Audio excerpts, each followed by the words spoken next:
Alrighty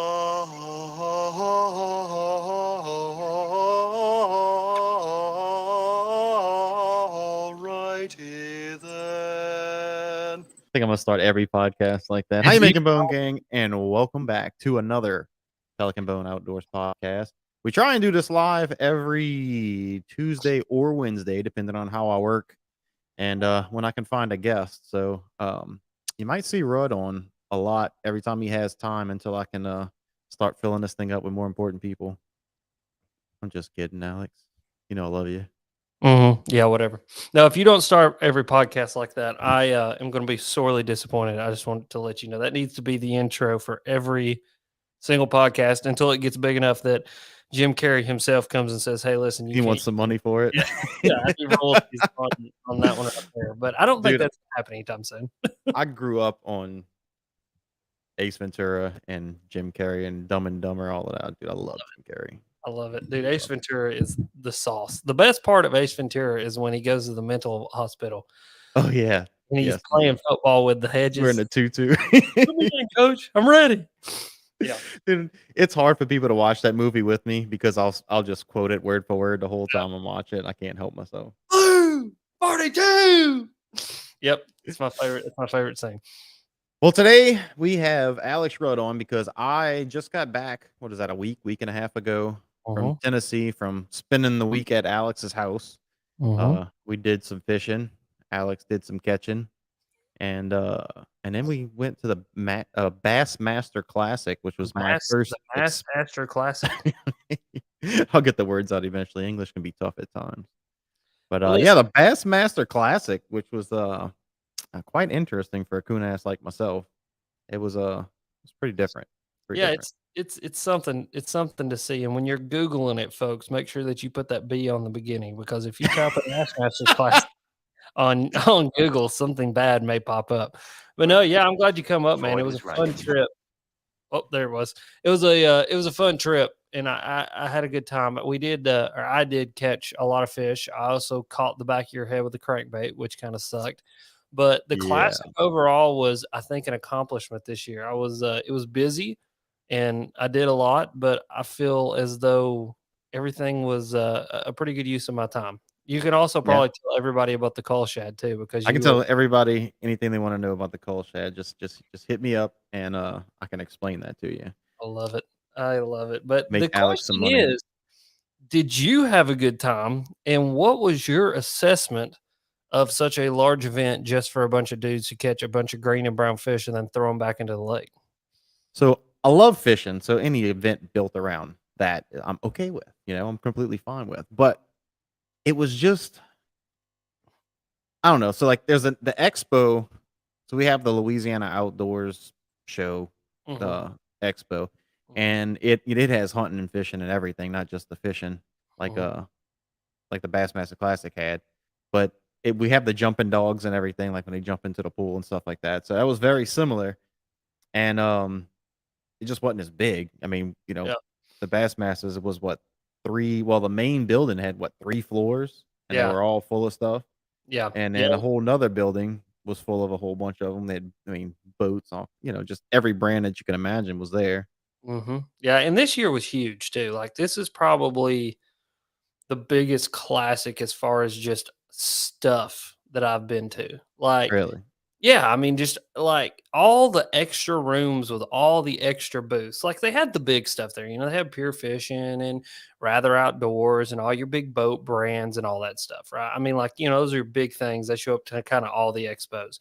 But like all those extra rooms, kind of where X2 was at. And then, like, I didn't even notice this. And it wasn't until the last day we were walking. So, you know, there's like that big main room that we were in with X2. And then there was like the hallway. But then that other hallway that we went down that went out to the main entrance, there was 4 other rooms down through there that were just like little small conference rooms that were completely packed full of stuff. And I didn't even like notice that. And so, yeah, I mean, this year was just phenomenally huge compared to years past, and it broke the record again. So Knoxville broke the attendance record, which is weird to me, because they count you every time you walk in and walk out, right? Maybe, yeah. Yeah, Maybe we broke the record. They said it was 160,000 total entries. So I guess, you know, you can extrapolate or destrapulate. I don't know, whatever the word would be for the opposite of extrapolate. But like, it was funny because those like these like human counters essentially is what they were. They look like Mhm. metal detectors, but they were people counters, is what they were. And there was one of them that like I walked through and I was like turned around and walked right back through, and I noticed the number up at the top counted me twice. I And so didn't see that. yeah, there was like a little, so if you looked at the machines, the very top, there was like a little blue screen on like the right-hand side, if I remember correctly, and it was just counting up as people walk through. And then there was also like women or men sitting at each of the doors counting with I like seen that. I seen the yeah. little clickers. Yeah. And so I'm guessing what they would do is they would use the clicker and then just like cross-reference it to the human counter and then like, hey, if it's a couple off, whatever, we'll take the highest number and Right. go on with it. But like it was hilarious because that thing counted me twice. And so, I guess that's how they were kind of human error or I mean machine error that they were doing it with the people that are counting on the little clickers. But yeah, for every time a person walked past one of those people, they counted them. And the roto stalls were the same way. So it's weird. I mean, listen, Bassmaster's cool. I enjoy the it's funny because I have my Knox County Bassmaster on. This is a very old sweatshirt that has this. Yeah, there's a pit, not in this side. Yeah, that side. There you go. Jeez, Yeah, keep it in this the is air just conditioning. clothes you wear around the house. But anyway, Bassmasters is cool, and the show that they put on is fun. But I think a lot of the numbers that they put out into the world are very we'll Inflated. say inflated. Yeah, inflated is a good word. I myself don't like to inflate my numbers. I like to give them how they are. But when you're trying to compete with Bassmaster, and Bassmaster counts as an impression as someone's name showing up in a newspaper, and Right. then they just take all the people that newspaper goes to and goes, that's how many impressions it is. Well, that's a bull crap number, just like people walking in and out. But regardless, cool show, awesome event. I think it was really awesome for people to be able to come out and enjoy something free, which was the classic. And I think, That's what I like, because the sportsman show here is not free. You have yeah, to pay to get in. They actually split it into 2. I can't remember what they called the other one. One's the outdoors expo, one's a sportsman show. I think that's mm, what they did. But, yeah, you have to pay to get in both of them, and then anything you want inside, of course, you're gonna have to pay for. So yeah, yeah, that was yeah, cool that it was such a big thing and that yeah. it was free. Yeah, and I gotta say, I'm super proud of Visit Knoxville and the way they kind of handled the whole thing, especially with the transportation back and forth to the arena. Mhm. That was something that didn't happen last time, and like so, you would park forever away and then have to walk to the expo and then walk to the arena and then walk all the way back. Where they had buses and then Toyota was there too, riding people over there. And I mean, Right. it was just a lot smoother.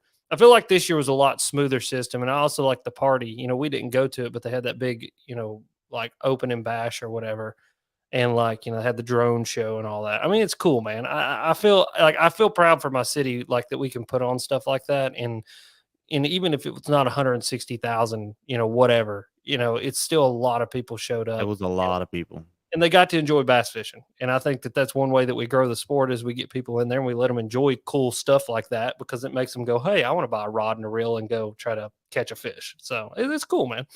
They had some good deals there too. I mean, I seen like $160 rods that were buy 3 for 170. It was like Yeah. insane. Yeah. Oh yeah. Yeah. It's deal central. The best part was the Academy buckets. I don't. Dude, How do you get one? Because I never did see I, where they were giving them out at. I mean, it was a huge line at Academy. If you had to wait in that, I wasn't getting a bucket. I think that's what you had to do. I think you had to go down there and I think you had to stand at the Academy booth to get the Academy bucket. But I mean, dude, there was guys walking around there with like 3 or 4 of them things filled all the way to the Yeah. brim with just Well, I think they use it as a stuff. shopping basket after that. Oh After yeah, they yeah, got it.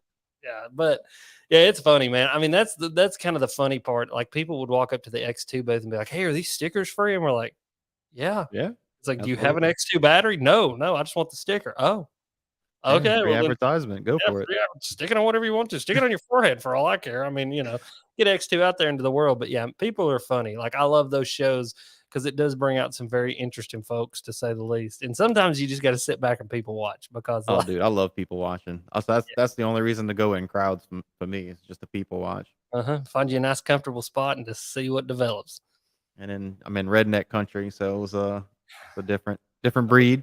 Oh yeah. So My question for you is, what did you think about East Tennessee as far as like obviously you got the the short end of the stick when it came to the fishing. Skunked. Yeah, it was terrible. I really like Was that four fishing trips and skunked on every single one of them. I got a bite. I did get a bite, you did get a bite, and it was and probably a then big I one. lost it after a couple cranks. Yeah. He hopped off. But man, it's so different. Mhm. So different. Like I went fishing 2-3 days ago, and then I went again out today. And I mean, my water ain't but 4 to 6 foot at the deepest where I was fishing. Yeah. Out there, we were weighing over a spot that was 200 and what 260, 270 feet deep. That Yeah. doesn't even compute in my mind. Yeah. And then we're fishing water where you can see 15 foot down, which our water doesn't even get 15 foot deep in most of the places I fish, much Unless less, you're in the ocean. yeah, 15 Yeah. inches of visibility is like, that's a decent day with, Yeah. with water clarity.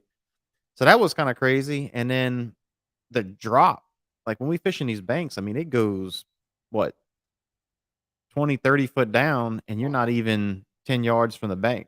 Yeah. Yeah. So That's vertical. It's very vertical.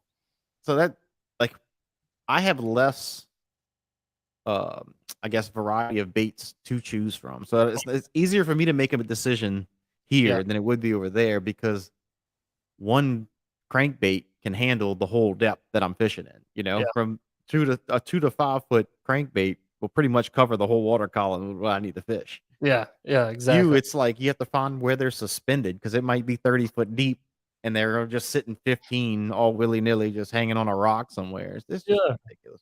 Dude, yeah, it's crazy, man. I mean, a lot of that is, and I kind of explained some of the history to you, but I mean, a lot of those places every single place that we fish is a reservoir. It's a man-made reservoir, and and they built the dams for hydroelectrical, electricity production back in 30s and 40s and all that kind of stuff. But a lot of those places, I mean, essentially all they were giant valleys. I mean, people's homes used to literally be at the bottom of those valleys. So I mean, 270 foot down to the bottom, that used to be the bottom of a valley, and there used to be something down there, whether it was a creek or a river or a person's house or whatever it was. And like we went to Norris that one day, and Norris, we put in the opposite end of the lake, but if we would have put in down what is called Loyston Sea, there's literally still the town of Loyston submerged in like 165 foot of water there. Really? Yeah, I mean, you can go and you can literally graph and find the house foundations. And a lot of like when the water goes back up on some of the lakes, like we'll crank those house foundations. Some of those house foundations will be exposed in the winter and they'll be, 10, 15 foot out of the water. And then once 10 or 15 foot of water gets over the top of them, you go crank them and fish those house foundations because the bass use them as habitat. And I mean, That's so insane. yeah, it's just a completely different, function of fishing and a function of why the water's there. That's the craziest part. I think a lot of people don't understand because if you go slightly further north from where I'm at, and I say slightly, you go like New York, Michigan, you get up north, all those lakes are natural and they're made by glaciers. Glacier melted, it left the hole in the earth there and the water settled, and that's your lake. It's what all the Great Lakes are. It's what most of your inland lakes are up there. You go a little bit further south from me, all those lakes are natural. It's just because you're getting lower into the country, like literally lower elevation. Water gathers there. You get down to where you're at, obviously Mississippi River, you got all the ocean water, all that kind of stuff. Florida's kind of the same way. But this weird band right here in the middle where I'm at, you've got these man-made lakes, and they were literally made, at, by people by damming up a river and just flooding a valley full of water. Like So do it's you just have any natural lakes around by you? Reelfoot Lake is the only natural lake around me, and it was created by an earthquake. The New Madrid Fault broke loose in it was 1800s, I think. It's 1800s. I know that people were around when it happened, but it broke loose, and the earthquake was so massive that the Mississippi River actually ran backwards and filled up the crater, like cavity that was made by the earthquake, and that's Reelfoot Lake. But outside of Wow. that, I mean, we've got a few like small, like little small, like just lakes, but most of your like big, like what we would consider a lake, not even a pond, they're all man-made. Hmm. You ever Mhm. go scuba diving where those houses are? I'm sure there Do has they been. allow you? Oh yeah, yeah. I mean, like, because they do scuba diving courses on Norris Lake. I mean, I'm sure there's been somebody that has done it. I don't know the rules and regulations around it, but I'm sure there's been somebody who's done it, which that kind of interests me. I don't know. Scuba diving kind of freaks me out, but interests me all at the same time. So I think my thing with scuba diving, remember these shark conversations we've had before? Now I know there's no sharks in those lakes. Well, I think I know there's no sharks in those lakes. Could be. Everything, we've learned about bull sharks now terrifies me in any body of water. Bum, bum, bum, bum, bum, bum, bum, bum, But burner. even if somebody guaranteed me there were no sharks in there, while I'm down there, the whole time I'm just gonna feel like there's a shark just behind the next shadow about to just terrifies me. I don't know. They say giant catfish is what you have to worry about. So I do have to address a comment here. And so Dustin lined from the comments, and I don't even do this on my channel, but I guess I'm monitoring the comments because my own ADHD on my own live stream doesn't allow me to do that. But anyway, it says built for barge transit, which is part of the reason, the biggest reason that a lot of the TVA dams were built near me, meaning Norris, Mountain Hill, Watts Bar, Cherokee, Douglas, those dams. A lot of that had to do with the Manhattan Project. And so they disguised bringing power to the Tennessee Valley and bringing power to the people of East Tennessee as the reasoning for what they really needed it for, which was the Manhattan Project and the production of the atomic bomb during World War II.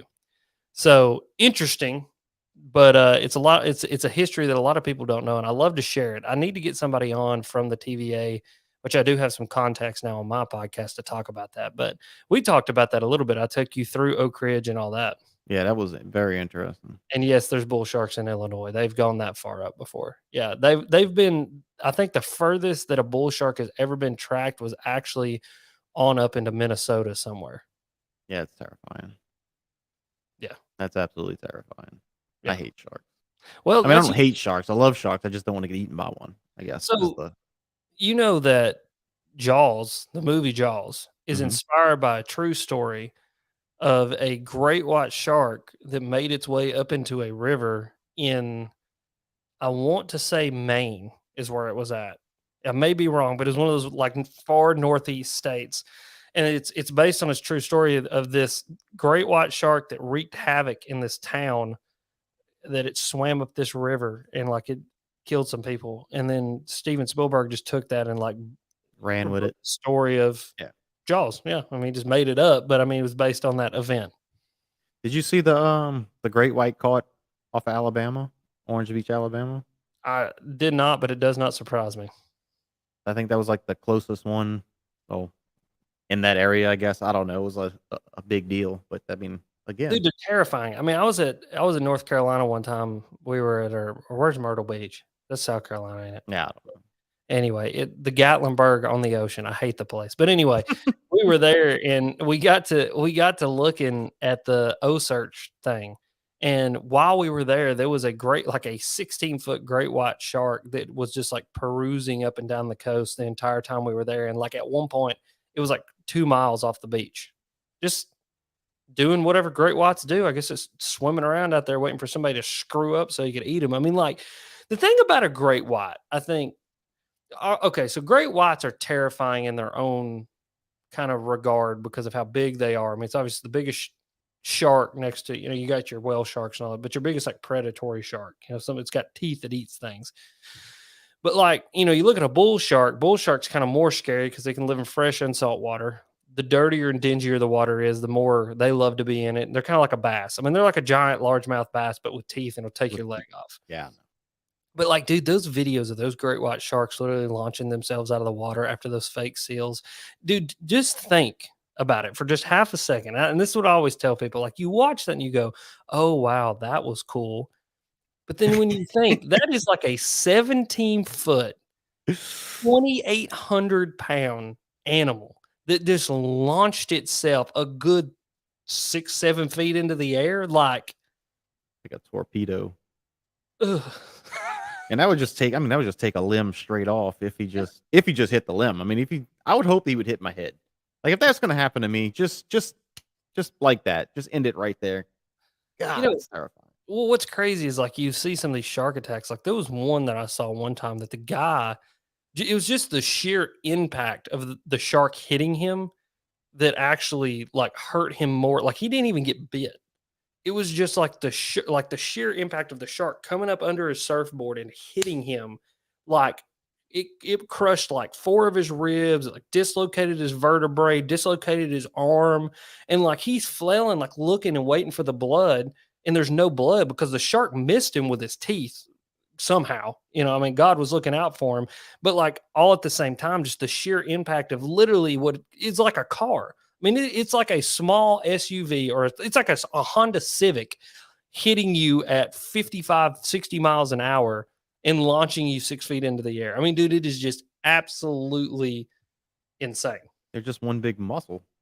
That's all it is. Cartilage and muscle. So speaking of getting hit in the head, Alex Rudd took a money badger and slapped it right in the back of my head and hooked it.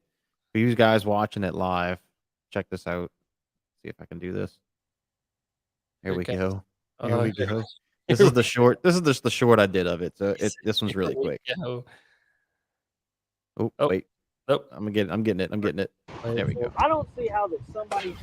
Hold up. Okay. Nope, that's right in the head. All right. Stuck him in the head with the crankbait's what happened, and now I'm about to rip it out of his head. It's through the hood, through the hat, in my head. That hurt a little bit. That's hurting a little bit. That's hurting a little bit. I'm glad you wasn't holding on to that hook when that happened.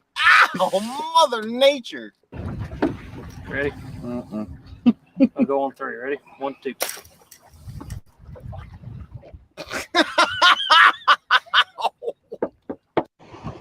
I love it. I love it. The best part when I hit you is the thwap, and then you hear this. That was my line and my rod flying through the air because, like, I literally just hit you and left you. I mean, like, it broke, and I followed through with the cast. Man, I hit you so hard with that crankbait. Dude, I didn't feel the hook go in. I just felt just a smack of plastic just hit me in the side of the head. Felt like a rock, and then I just felt weight that was still there afterwards, and that's when I knew. That's when I knew I was in trouble. Dude, that's the first time I've ever hooked anybody. I'll tell you that right now. First time I've ever done it. So I'm sorry. I'm sorry that you had to be on the receiving end of an Alex Rudd thwap in the back of the head. I'm just glad you know how to take them out. And you enjoy it a little too much. You enjoy a little too much ripping hooks out of people. I've seen it on several of your videos. And y'all got to go to my channel and watch the full length video of it, because I didn't realize it until I was editing it. In that video, I talked about getting a hook in my hand, and you just like, yeah, do it so I can rip it out with the braid trick. And then later that day, you hit me in the head and expect me to believe and do it on purpose just so you could do the braid trick. Dude. Oh man, I wouldn't. I seriously would like. I wish, like, I hope nobody thinks this is staged, because, like, honestly, like, I would never want to hit somebody, because number one, I know how hard I sling a bait, like, especially that crankbait into that wind. I know how hard I was throwing that bait. Like, dude, I was giving it, I mean, the 5-piece and the French fries. All right, the rice and the beans. I mean, I gave it all of it. All right, and I mean, dude, the best part of the whole video is it's. And that's my line and my rod just traveling through the air with zero resistance, dude. That's amazing. Amazing for you, me anyway. I don't know. It's the funny. Bird nest you had on your bait cast that says it all. Oh, dude, I had to cut it out. I literally cut it out yesterday, or day before last. I was getting my fishing stuff together, and I was like, "Yeah, I just got to cut this out." And I literally it backlashed it all the way to the spool. No joke. You had to just re-spool it now, or what? Oh yeah. I pulled all the line. Is there any line left? No, I cut all the line off of it. I mean, it literally, like, it was one of those bird nests. Like, when I started pulling on it, I literally started to see the spool, because I could pull the line up and see the spool under the line, and I was just jerked it all off there and put new line on. So, yeah, thanks to Berkeley for sending me all that 100% trialing, because if it wasn't for them, I wouldn't be able to respool my rods like that. Yeah. So there you go. And the money badger, since I went home with that one, I might have to put that on a keychain or something. I don't know. Absolutely. You need to hang it on the wall behind you. You need to get you a little shadow box. The day I got smacked in the head.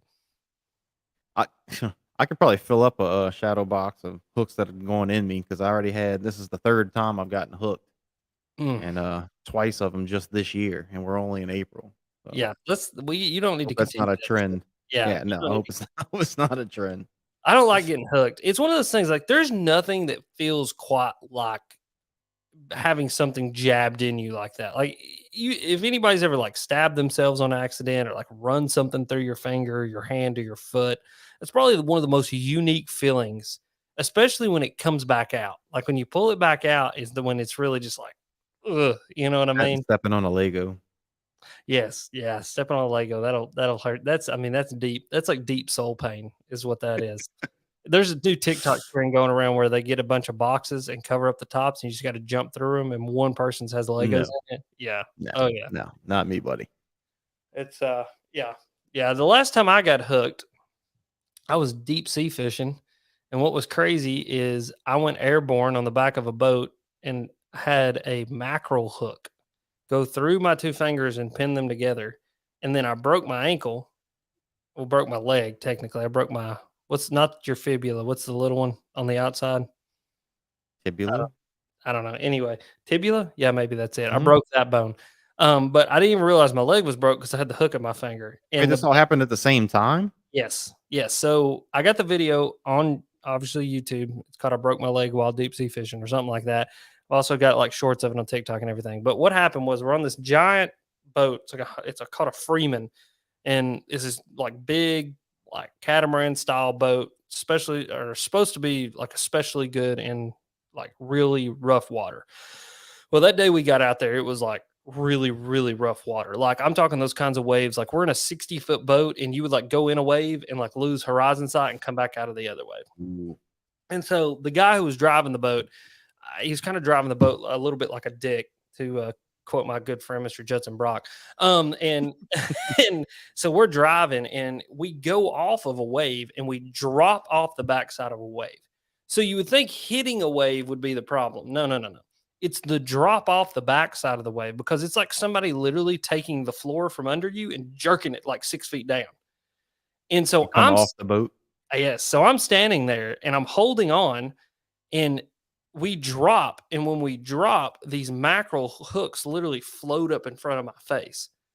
Well, what's your natural reaction when you have 2-aught treble hooks coming towards your face? Yeah, put your So, hands up.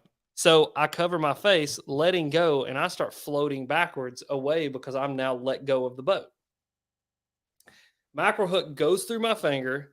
I land, break my ankle. Don't even realize I broke my ankle at this point because I got a mackerel hook in my finger and it's killing me. And so I hit the deck. I'm sitting there. They get the boat stopped and they go, "What are you going to do about this?" So I take my two fingers, I jerk it apart and pull the, the treble out of this finger just to get it away from me. I take it and just shove it through and go, "All right, clip that off." And they're like, "Oh my God." Like they're looking at me like, what kind of like demon man have we got on the boat with us? I'll just cut that out. So they cut that out and I stand up. And when I stand up, my leg just gives out. Like I can't feel it. And it was at that moment I was like, "Uh-oh, I've done something bad to my foot." And at the time I didn't think it was broke. And so like I kind of like played it off. I'm like, "I'm okay, I'll be fine." Walked on that bad boy. We drove 15 miles back inshore. I rode the entire time with a broken leg. Tried to fish with a broken leg and it didn't work. Tried to take a piss with a broken leg and it didn't work. Got back to the boat, like fumbled my way off the boat, and then walked all the way to the car, probably a good like 70 yards away. Got in the car, went into the house where we were staying. Bethany was there, and she's like, "Your leg is broke." I'm like, "No, I'll be fine. We're gonna ice it down. I'll be fine in the morning." I get up in the morning and I can't feel my foot. Like to the point of like I'm just has barely any sensation. And so I told Bethany, I'm like, "All right, it's broke. Let's go. We gotta go." So we drive 4.5 hours home to Knoxville to the orthopedic clinic. I get to the orthopedic clinic. Doctor comes walking in. He goes, "Listen, your leg's not broke." He said it's probably just a really, really bad strain. I'm like, "All right, cool." So he comes in and does the x-ray, whatever. He comes back. He goes, "Well, I was wrong. It's very broke, and we're gonna have to cast it." And he's like, "And we may have to do surgery if it doesn't heal properly." Jeez, And I luckily didn't have to have a plate put in my leg, but I did, however, have a cast for 8 weeks, I think 8 or 9 weeks, had the knee scooter, the whole nine, physical therapy. I think it was all said and down, it was like 16 weeks into the whole process. So I had a cast for 8 weeks, and I did like 8 more weeks of a walking boot and physical therapy until it was healed. And so, yeah, That's no, tough fishing, man. dude, yeah, that was not fun. It was not fun. Did I catch haven't some watched king. that video. Yeah, you need to. We caught some Looks king good. mackerel, and I hooked a grouper that kicked my ass, and that was about it. That's all we did that day. And broke a leg and got hooks in your finger. And that video got no views. Like, I thought I'd get a lot of views on it. Nope. That's the worst. Wasn't even worth it. That's all right. The hook in the head didn't get any views either. So I think YouTube's done with stuff like that, dude. I think the time of hooks and heads and broken legs and stuff like that is dead and gone. I think we've just got to make videos that these fine people want to watch, and I think these fine people like to watch fishing. And so, ones that take actual effort. yep, So fishing and catching cooks, buddy. Fishing and catching cooks. Jeez. Well, that Tennessee bad luck just is stuck with me because I said I went twice and I caught one bass this whole time. So Dude, I didn't catch anything today, dude. Nothing. It's been a weird spring. I think it's been a weird spring all across the country, to be honest with you. Like, dude, I'm normally hammering fish this time of year. And I mean, I've just not got on anything consistent. And it is the weirdest thing. And normally, I kind of got my finger to the pulse and like what other people are doing. And like a lot of the people that are from around here too just aren't catching a whole ton of fish. Unless they're like, offshore using live scope or something, fishing bushes, that kind of stuff. I mean, those people catch fish, but like even the Bassmaster Classic, man, I mean, you really look at it, those dudes going into the third day that had 17 pounds that made the third day of the Bassmaster Classic. And that was total, right? For the That was first total 2 over days. 2 days. Yeah. Yeah. I mean, how crazy, we went to that one lake, and I say that, I've said we've had a weird spring, but this is how weird it's been, is we go to like Norris the first day, and we get like 4 bites, right? I think we caught 4. I caught 4 fish the whole time, Yep. and no big ones either. Then we go to that other lake, which I'm not going to put out into the world just yet, and catch 17 pounds on one bank. And then we go to Cherokee the Monday after the Classic and get 1 bite. Yep. Like, that's the weirdness that it's been. It's like you're either wrecking them or it sucks. And normally this time of year, it's like pretty consistent. But I don't know, man. I think it's just a lot of the crazy weather we've been having. I mean, it's been ups and downs. It's been cold. It's been hot. It's been rain. It's been drought. It's been tornadoes. And I think that kind of stuff just affects fish. Like, I think that Too much up and down. yeah, it's just too much. It's like us, man. I mean, like we finally just get worn out with it. Like you can only have so much weather before you're just like, okay, let me have like 5 solid days of sun and I'll feel better by the end of it. And I think bass is the same way. You give them 5 solid days of sun in the spring and they're like, all right, let's make some babies and eat everything that moves. Well, it's been warm here since, it warmed up while I was still up there in Tennessee, and we hadn't had a front that, we had like a light front that made it drier, but didn't really knock the temperature down a whole lot. But before I went up there, it gotten warm a little bit, and I went in my favorite kayak spot, and the one close to the house anyway, and it was doing good. They were hitting on top water already, and then I picked up a few after that. But then once that cold front hit, the same one that was there when I went up there, when it hit down here, I caught 1 fish, I think, and before I went up there, and that was it. And then when I got back, it just hasn't happened yet. Yeah. I think I said at the beginning, I think we're going to have, or the beginning of this year, I think we're going to have an early spawn.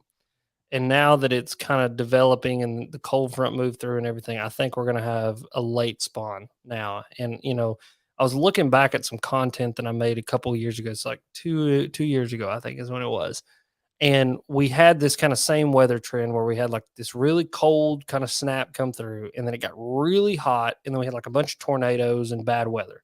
Well, that's what we're having right now. Like we keep having these big thunderstorms move through. And the bass really didn't start spawning until like the second week of May. And then like the second week of May, it kind of like all stabilized and like we cracked them. You know what I mean? And so I think that's kind of what we're dealing with this year. And I don't know. I find it interesting because I've had a couple biologists on over the past few podcasts. I've actually got another one coming on this Friday. And just talking to them, it's very interesting because we as fishermen look at things so micro, meaning like we look at year to year or week to week or month to month. when these biologists look at things in the macro, they look at things years and years Right. and years of data collection. And you can see these just ebbs and flows, and each ebb and each flow. Man, my wrist, you hear my wrist popping? Is that what that is? That probably should not do that. Yeah. You're Oh, getting old, man. Lord have That's what mercy. happens when you get old. I mean, dude, you know it's rough when you can hear it popping on the microphone. But like each ebb and each flow is correlated, with a drought or a ton of rain, like a super rainy season or a thunderstorm season or a cold snap season. And so I think we as fishermen in all aspects, not just bass fishing, red fishing, saltwater fishing, trout fishing, whatever it is, we need to start looking at the macro a little more than we look at the micro, because when we look at the micro, we get this really narrow picture of what's actually going on, when you really need to be looking at it years and years. And that's why I like to go like 2-3 years in the past. And that's what's cool about making videos. And not only do we make these Right. videos and get to do this cool stuff, but then you also got like this just storybook of stuff that you can always refer back to. And so, I yeah, wanna I think it's I wanna interesting. somebody needs to develop an app where it's just something simple to where you can just, uh, I don't know, just push one button and it saves, I mean, all the weather data, Mm-hmm. tides, everything. I had to deal with tides. You don't have to deal with that. But you could be, lake depth, Mm-hmm. when how far it's drawing down or whatever. That way, I mean, that's the easy way. Of course, if I really wanted to do it, I'd get a notebook out and write all of it down. But who's going to do that, really? So Yeah, there was the company that did that. It's called Angler. And I don't know if they're in business yeah, but anymore. that thing failed, didn't it? Exactly. Yeah, I don't think they're in business anymore, and it's because they tried to.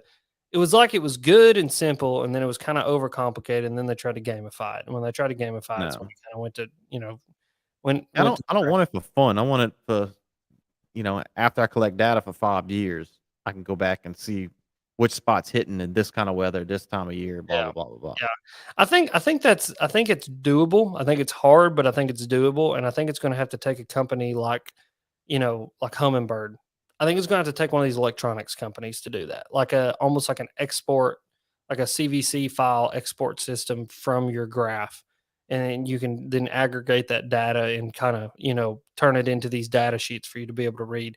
Now, my buddy Mr. Benjamin Nowak does this kind of stuff. Like he's weird. Like he builds his own freaking like data sheets and stuff, and like keeps up with stuff like that because again he's a weirdo. But and he's also got all winter to set up there in the frozen hellhole that he lives in Michigan and, and punch all these numbers in. But he's done it. I mean, it's pretty interesting just kind of see weather trends and patterns and things. And I mean, I think it can make you a better fisherman. I think it makes him a better fisherman. I don't know. For me, like I feel like it could, but then all at the same time, I like to be very instinctual. So it's like, I like to fish the moment a lot more than I like to fish what I've fished before. And I think it can make you better, but then I think it can also kind of pigeonhole you into going, "Hey, we got to go to this lake and do this on this day." Well, not necessarily because, when people say when you write something down, you remember it Mhm, better. So, I mean, just collecting the data, I don't know. I guess you could just look at it every now and then, but I think it would sharpen your instincts, mhm, if that makes any sense. mhm. Because it Yeah, doesn't necessarily mean you have to go to that spot. It's just you start figuring out what they're doing in that particular weather, in that particular, you know, time of year or whatever. mhm. Yeah, I mean, you don't have to stare at it like that guy did his live scope that day we were out on the lake, and I mean, we watched him for 45 minutes and he never picked his head up. mhm. That dude Crazy, is gonna have back issues. dude. And well, I told you though. I said that's the future. You are watching the future of bass fishing, right? Well, let me say this: the future of competitive bass fishing, and that's Yeah, one thing that I'm competitive. going to start doing a lot better job of distinguishing between bass fishing and competitive bass fishing. Because tournament bass fishing is completely different than just bass fishing or fishing in general. Right. But like that, Gussie is who won it, Jeff Gustafson, and he's a Canadian. But that dude was fishing for the sole purpose of winning a tournament. And it involved him staring at that screen for 3 days straight. And he did it. He almost screwed it up on the last day, but he did it. And I mean, what's crazy is you look at professional bass fishing as a whole. You got the MLF and BASS, and then a couple other little whatever they call themselves professional leagues, but I don't The really. minor leagues. They're not minor league. I mean that PFL or whatever it's called. I mean their payouts are $100,000, but I mean it's True. neither here nor there. Whatever. So like you look at let's say we'll take BASS and MLF, for example. The first 3 events of BASS this year were all using LiveScope. The first 2 MLFs were one using LiveScope, and then Keith Poche won the one on Cherokee while you were here. We watched him win up in the river. So that's just Right. completely, I mean, little 10 boat, completely different style. But I mean, I think those are the extremes that it's going to take to win professional bass tournaments going into the future. I think that you have these dudes who are literal video game fishermen, and then you got a dude like Keith Poche who'll go bang his boat off rocks and catch Yeah, fish. that was insane. It is awesome. That's like I think that's really, really cool. But I don't know, it's very interesting, man. Like it kind of almost saddens me a little bit to think that that's where we're going, but that is where we're going. And it's every aspect of competitive fishing, kayak, boat, whatever it is, every level from the little weekend warrior tournaments all the way up to the biggest stage in the world. If you what's the saying? If you ain't scoping, you're just hoping. And that is the truest thing in the whole entire world. Because I mean, if you're Man, not scoping, it's hard to win money. I mean, I guess they can do it in them tournaments, but I can't imagine that guy like that. Like I said, that kid, man. I mean, and he wasn't just looking down. He was bent over. Mm-hmm. Like he was like at a 60-degree angle, Mm-hmm. staring at that screen and did not look up. Yeah. That kid on Cherokee, what he needs is a higher graph mount and a bigger screen. Poor kid. I mean, like you gotta get some bigger, you gotta get some more pixelization in there, get a little bit bigger screen. That was rough. I mean, that poor kid. I mean, he was bent Yeah. like this is like he was bent like that right there. Looking at Dude, that. if I'm bent like that for more than 5 minutes, it's hard for me to stand back up. I got to sit down and take a break. I Well, mean, there this you dude go. I was mean, just that's another example. That's a college kid competing in a college tournament. And I mean, that kid is out there with the sole purpose of trying to win that tournament. And dude, it's weird to me, man. It's weird, especially when you hear people say that I don't like fishing unless I'm in a tournament. I think that is just that's crazy. it's weird. Like it's And weird. you don't like fishing. I if you have to be in a tournament, so you like competing, you like to win, but I mean that's to me that's not even. I mean, I get it. I get it's the competitive nature, going out to fish a tournament and try and win. I wouldn't mind doing it every now and then, Mhm. but to only do that to me that just takes away what fishing is for me. Yeah. Well, I want to go out there and enjoy myself, relax. I can't relax if I have to win something. see, and I think that's why I say there's a big difference between competitive fishing and fishing. And that's why I want to distinguish between, like, I love a good competition. Like, there's this tournament I'm thinking about fishing this weekend. I mean, I love to go fish those a kayak tournament specifically. I love doing it. It's fun. There's this sense of competitiveness. There's this sense of pressure that's fun. You know, you can put a little bit of money on the line. You can win some money. And it's all fun. Also makes for good videos because it kind of changes my decision making process. Where if I'm just Mhm. like fishing, I'm like, I'll stick around here for a few more minutes and kind of. Whereas when I'm in that environment, I'm like, okay, I'm going to do this for 5 more minutes, and then here in Gotta 5 minutes, cover some water. yeah, I'm gonna go do this other thing and try to, catch fish. And so it's fun because it keeps my mind in two different kind of spaces when it comes to fishing, kind of helps me keep an edge. But dude, like I would say that, out of the 5 days of the week that I have that I, consider my work hours, quote unquote, that like 4 out of 5 of those, I'm gonna just go fishing for fun. Mhm. I was like, that's what I like to do. Like I Well, get my kicks on dropping a little kayak off a bridge and going and catching a fish, or doing what we did the other day, which was drive 2 hours away from the house to this new lake and catch some giants. Like that's how I get my kicks. I don't have to have that competitive aspect to get my kicks, but I think that gets into this whole. We'll get down a rabbit hole here, and I don't want to get down it, but it gets into more of dudes who are addicted to gambling their skills against others, and it becomes a gambling thing, and it yeah. turns it into poker really quickly. And I think that that's what you're dealing with more than people who actually enjoy the fishing aspect of it. They enjoy the gambling and competitive aspect of it. Well, the fact that people call it tournament fishing and fun fishing, Mhm. it should all be fun. I mean, Mhm. fishing is fun, but if it becomes that mindset, then I don't know. It just takes away the fun. Oh yeah, But yeah. You'd be amazed how many people are like, "Oh, you just fun fishing?" Yeah, buddy, I'm just fun fishing. Like, what are you doing? Like, you doing what other something kind of better? fishing is there? Are you doing something better than me? I mean, like, is there Uh, another kind of secret fishing I don't know about? Is there like a club I need to join, like to get on this unfun fishing or like extra fun fishing? yeah. So up there, well, it's a different world than down here. Mhm. Especially with when I started looking at the bass tournaments and all of that, and we talked about the eating the fish, the eating of the bass. Yeah. Man, I had people chew me out on TikTok when they see me put a bass in an ice chest and the bass jumped out. Who eats bass? I can't believe you're eating bass. I can't. I'm like, dude, I grew up, didn't even know people didn't eat bass. Man, you're dealing with extreme ignorance. It's the best way I can put it.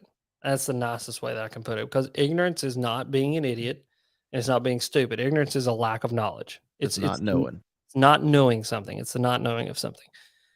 And a lot of people don't realize that the health of a fishery depends on anglers keeping some bass. You want to grow big bass. You want to grow the kind of bass that we all want to catch, that 4, that 5, that 6, 7, 8, 10 pound fish. You gotta keep bass. And so, I had Steven on the other day. He's the director of MLF conservation stuff, and fascinating conversation. I mean, probably one of the most fascinating conversations I've ever had on my podcast. And one thing that he was kind of talking about, and we kind of started to wade into, that I thought was a very interesting conversation, was the difference between conservation and stewardship. So we're really, really good at conservation, like really good at it. We have it down to a literal science. Like literally, it's a science. It's the science of conservation. And so when a conservation director, or a state agency looks at any given body of water, they're looking at that given body of water from every aspect, not just the aspect of people who are fishing for big fish or tournament fishing, or guys like me who just want to catch big fish. They're looking at it as, what does everybody use it for? And so what they do is they stock and they manage that body of water so that every person can have as positive as of an experience with that fishery as they possibly can. That means the competitive bass angler, the weekend warrior, the fun fisherman, the kid and his dad that's fishing from the bank, the dude who fishes from his float boat, the guy who buys a fishing license once a year just to catch a couple fish off his dock while he's there in the summer, the guy who's going to keep 5 and put them in the grease, all of those people. And so what happens is that we become inevitably overrun with a lot of 12 to 15-inch fish.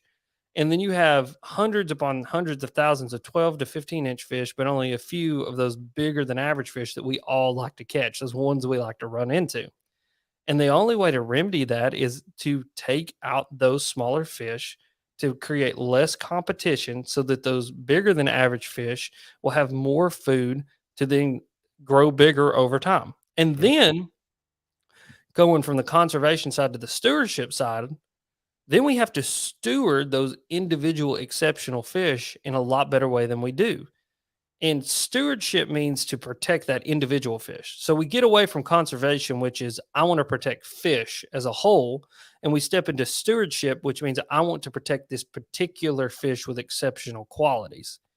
And when we combine conservation with stewardship is when we really start to get into this world where we can start truly growing some lakes with some freak giants in every aspect. I mean, whether it be redfish, flounder, bass, crappie, catfish, whatever it is, but specifically bass, just because of the kind of species that they are and the way that they act and the things that they do.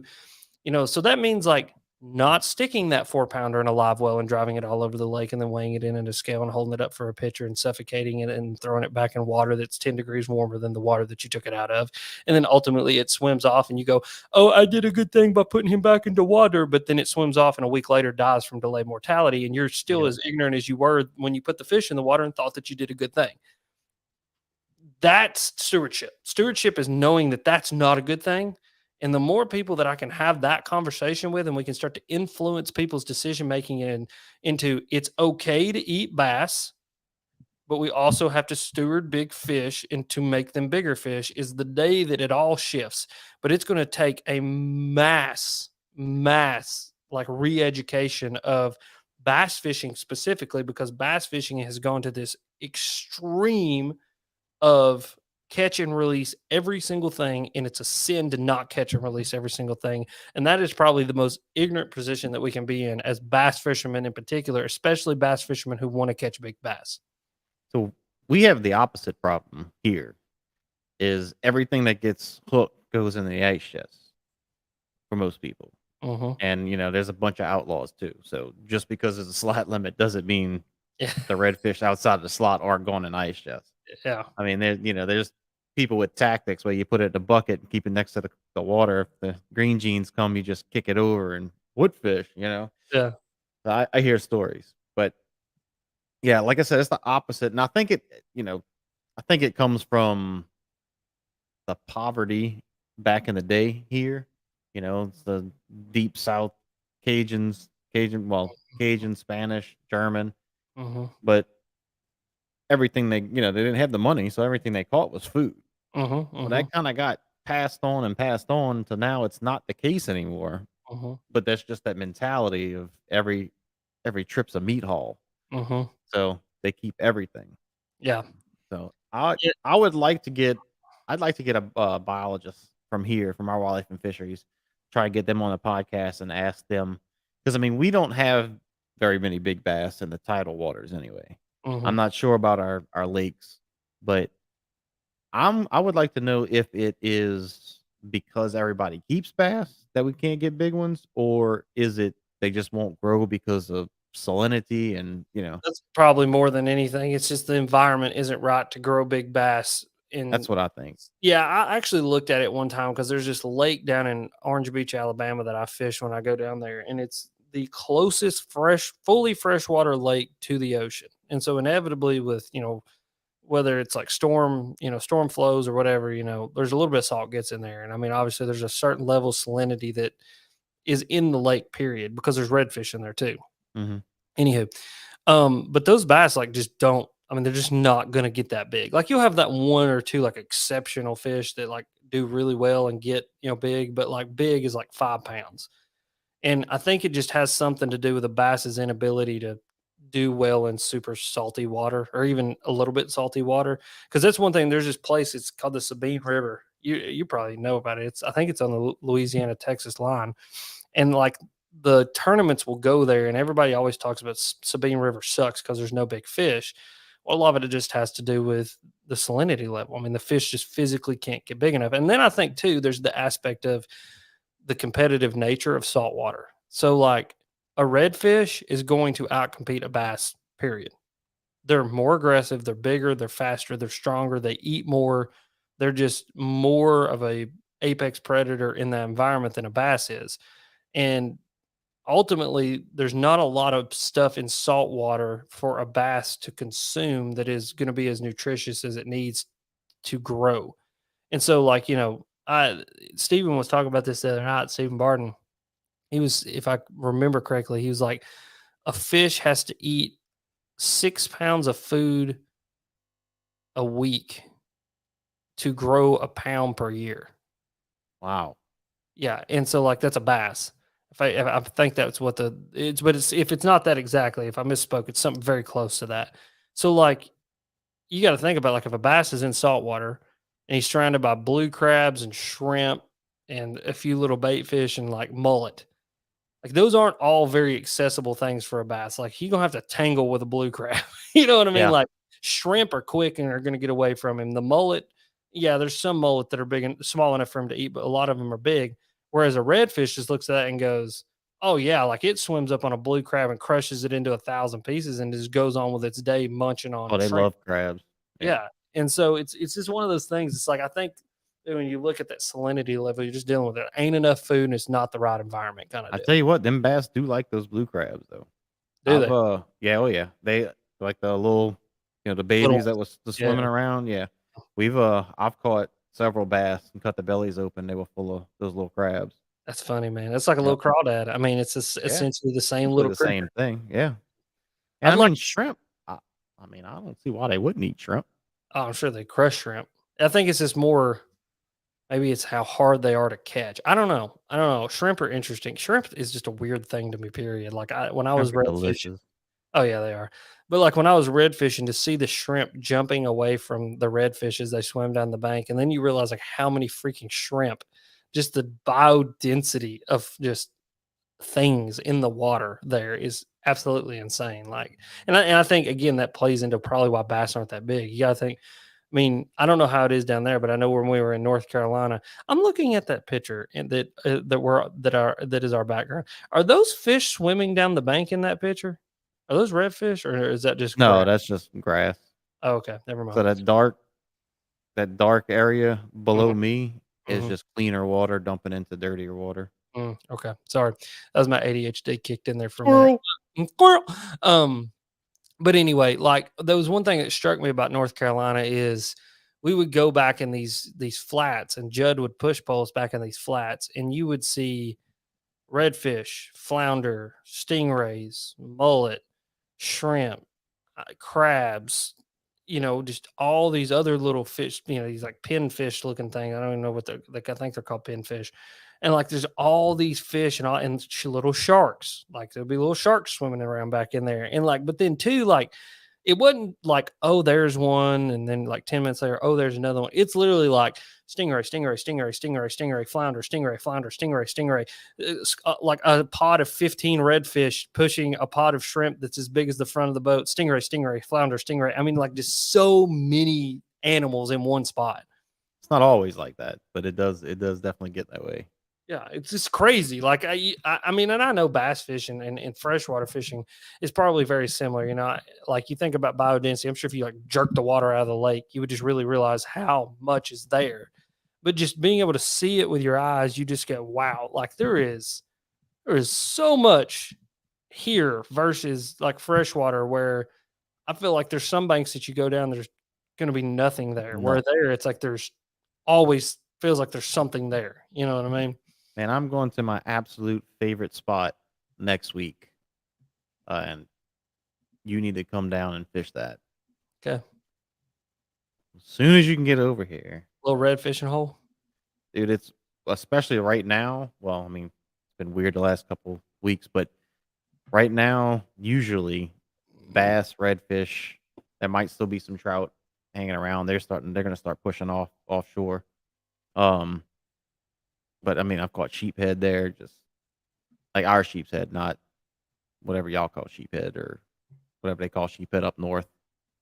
Hmm? There's a sheephead that they up north somewhere, like some kind of freshwater Oh, sheephead. it's a drum. It's just a black drum, not No, your black it's drum. something different. It's not the same.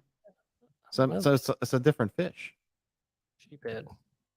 When you Sheephead. type in sheepshead, it's the one with the people teeth. That's what I'm talking about. But Yeah, somebody told me they I've live had a on few fish people islands and talk stuff. about sheephead up north. I see. I've always known that as a sheephead. I didn't know that there was another fish that people called sheephead. Mm-hmm. That's Yeah, I weird. don't know. I don't either. That is a weird fish though. That has people teeth. I don't like that. It kind of freaks me out, to be totally honest with you. They are delicious though. I've heard they are delicious, and I heard they fight like a mug too. Yeah. Oh, they're fun. They definitely fun.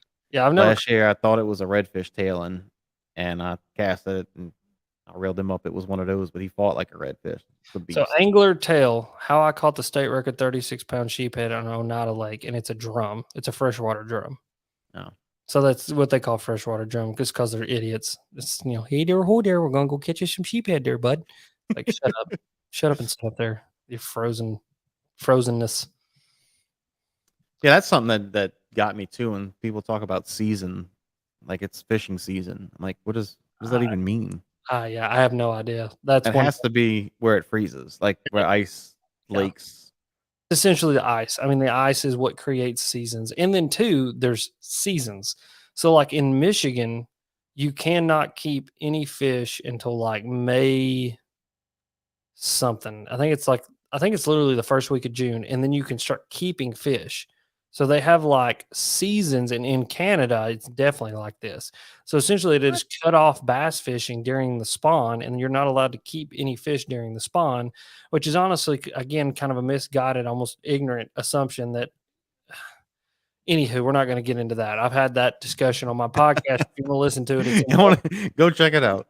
yeah, it's in one of the It's another conversations show. with John Hammond. Essentially, he told me he was like, fishing bedded bass. He said every person could go fish beds all day and keep their entire 5 fish limit and never even have a like minute effect on the overall bass population, because there are literally millions upon millions upon millions of bass being born. And that's like the whole reason bass are successful, is they're just like spray and pray animals. They're just like, we're going to have as many babies as we possibly can, because there's going to be a hope that like a percent of them survive. Well, if there's 150 million baby bass born in a given season and 1% survives, that's 1.5 million new bass that you're going to get into the lake. So anyway, here, there, But, whatever. like, I haven't kept bass since Hurricane Ida, because we had Wildlife and Fisheries put it out. I don't remember if I saved it somewhere, but I forget, millions of fish were killed in this fish kill after the storm or during the storm and everything. So in my mind, I'm like, I'm not gonna keep any bass until last spawn, and then now this spawn. So after this spawn, I'll start keeping bass. Mm-hmm. Now I don't know. I mean, they even said that they're gonna bounce back quick, because nature's been through this before. They know. So for one thing, you have less predation because a lot of other fish died. So the ones that are laying eggs and making new babies aren't going to get eaten as fast. So the population is going to get built back pretty quick. So whether it matters if I keep bass or not, I don't know. But just out of good measure, I'm going to go ahead and wait till after the spawn, and then they got to watch out because they're going to have some fish fries. Well, I think it'll be all right. I think it'll be all right. I mean, dude, really, when you look at bass fishing and you look at fishing and you look at conservation and you look at the outdoors as a whole, the biggest threat we have to all of the outdoors is invasives and our own damn stupidity and not conserving habitat. Yeah, It's your two well, biggest threats. Period. habitat's End, huge down here because we're Yep. losing land Yep. Yep. at an alarming rate. Yep. And I mean, you look at the nutria down there. I mean, that's an invasive that Mhm. just totally crushed the native population of The vegetation. of vegetation, and so it's our own misguided stupidity that is just creaming the natural habitat, and so it's like this twofold problem. And I mean, it's the same thing here in Tennessee. The Alabama spotted bass, Coosa River spotted bass, is going to be the death of smallmouth in East Tennessee if we're not careful. And then I'll only be able to catch brownfish when I go to, up north to Michigan. I mean, like that's like that lake we went to the other day. I mean, dude, if Alabama spotted bass got in that lake, 10 years and it's done. It's an Alabama spotted bass lake. What are they just more aggressive? I mean, So Steven actually talked about this some, and I've talked about this with John as well. Essentially, a spotted bass is not as needy when it comes to what it needs to eat, live, and breed. they're And so more they hardy fish. essentially, and they can spawn and have successful eggs in a much wider range of temperatures, from 55 to 75. They can make babies, even up into 85. They've seen beds be successful with spotted bass. They hybridize with smallmouth. And so essentially what they do is they just breed out the genetic pool of the smallmouth, because the Alabama spotted bass has a much stronger genetic than a smallmouth does. So they interbreed with them, which then creates what we call a mean mouth. But eventually those mean mouths spawn with more spots. And because that spot gene is so much stronger, eventually it just breeds completely out, and you just have Goes back to spots. a fully Coosa River spotted bass. And so there's a couple lakes around here that, I mean, Parksville's one of them, and a lot of that down there. I mean, there's no brownfish left. And Dustin Line said the Asian carp, honestly, they're not that worried about them anymore. Like, they were actually talked to them at the TVA and Teeter Air about that. They're more worried about the Alabama spotted bass, like ruining the smallmouth population. The carp, they essentially have them under control. The biggest thing we've got to do now with the carp is make them a valuable resource and turn it into a business. And so that's why they were handing out carp samples at the BassMaster Classic. I didn't get to taste that. It's good. I mean, it really is a clean tasting fish. It's good and it's flaky, clean tasting fish. But like, they're trying to find some market that they can, have a business around collecting those carp, because when that turns into a business is when we can essentially eliminate those fish from the environment. And again, it goes back to, that's a good thing in that sense, but it shows how easily and how like we're on a slippery slope with that as well, that we as humans can literally eliminate an entire species from a lake if we turn it into a business. Mhm. Imagine now what we're doing with our oceans, and then again our habitat that our animals live in.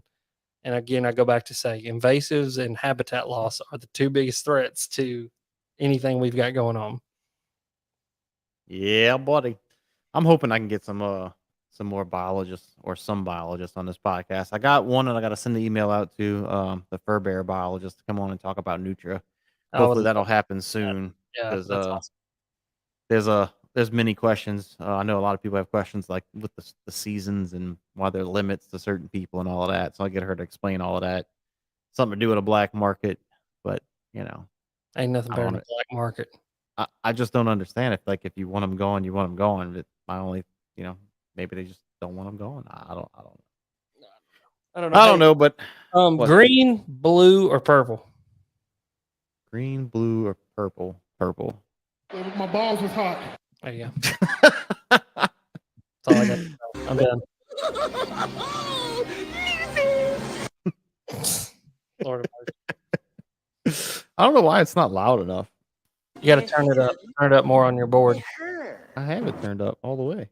Oh, You will never forget the sacrifice that Sweet Baby Ray's made to save your own life and entrust in your hands the future of human civilization.